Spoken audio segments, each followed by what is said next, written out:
ఏపీలో అల్లర్లకు పోలీసులు ఈసీ బాధ్యత వహించాలని వైసీపీ నేత అనిల్ కుమార్ యాదవ్ అన్నారు. పల్నాడు జిల్లా వ్యాప్తంగా అనేక చోట్ల అల్లర్లు జరిగితే పిన్నెల్లి వీడియో ఒక్కటే ఎందుకు విడుదల చేశారని ప్రశ్నించారు.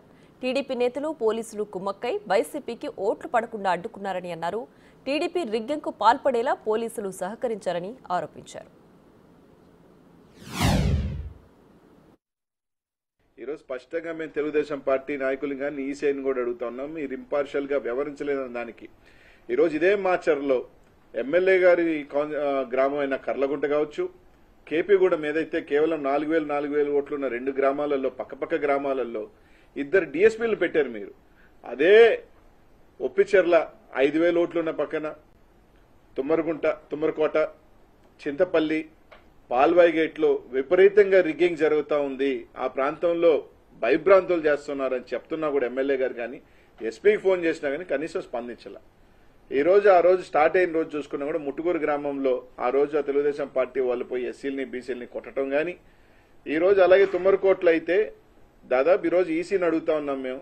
మీరే అన్నారు 9 దగ్గరలా ఈవీఎంలు పగలగొట్టారని. కేవలం ఒక్క రామకృష్ణారెడ్డి గారిది మాత్రమే ఎందుకు రిలీజ్ అయింది? ఈ రోజు ఎలా రిలీజ్ అయింది? మీరు రిలీజ్ చేశారా లేకపోతే ఎవరైనా రిలీజ్ చేశారా? కనీసం ఈ రోజున ఈసీ దాని మీద ఎందుకు చర్య చేపట్ల? 9 పగలు కొడితే కొరవ 8 ఎందుకు రిలీజ్ కాలేదు? కొన్ని 8 సంఘటనలు ఎందుకు రిలీజ్ కాలా? ఆ ఫుటేజ్లు ఎందుకు బయటకు రాలా? దీని మీద అన్ని కూడా చూస్తున్నప్పుడు ఒక అనుమానాలు దావదిస్తా ఉన్నాయి. ఈరోజు తుమ్మరకోటకు సంబంధించి తెలుగుదేశం వాళ్ళు పగలగొట్టారు, దాదాపు ఇంకొక దగ్గర పగలగొట్టారు, చింతపల్లిలో రిగ్గింగ్ చేశారు, ఒప్పిచెర్లో అయితే ఎస్టీలని ఓట్లు లేకపోతే బూత్లో కొట్టుకొని బయటకు తీసుకొచ్చారు. ఇదే పాల్వాయి గేటుకు సంబంధించి బీసీలు ఎస్సీలు మహిళలు ఓట్లైన పోతా ఉంటే ఓట్లైనీయకుండా కొట్టి తరిమేస్తుంటే ఎమ్మెల్యే గారు పోయి దాదాపు 1.5 గంట ఎస్పీకి ఫోన్ చేసినా అదే ఎస్పీ గారు మాచర్ల చుట్టూ తిరిగారు కానీ కనీసం పాల్వాయి గేట్ దగ్గరికి రావాలన్న ఆలోచన కూడా చేయలేదు. ఎందుకంటే ఇదంతా ఒక ప్రీ ప్లాన్డ్ గా ఎక్కడెక్కడ ఇబ్బంది పెట్టాలి, ఎక్కడెక్కడ తెలుగుదేశం వాళ్ళు రిగ్గింగ్ చేసుకోవాలి అని ఒక ప్రీ ప్లాన్డ్ గా చేసిన పద్ధతిలోనే నడిచింది. 1.5 గంట సేపు ఎమ్మెల్యే గారు ఆడ నిలబడి ఈ రోజు ఎస్సీలు కానీ మహిళలు కానీ వచ్చి బోరుమని ఈ విధంగా మమ్మల్ని ఓట్లనేది కొట్టి తరిమేస్తారని ఎస్పీ గారు స్పందించకపోతే ఏ అభ్యర్థి అయినా ఎవరైనా ఏం చేస్తారు?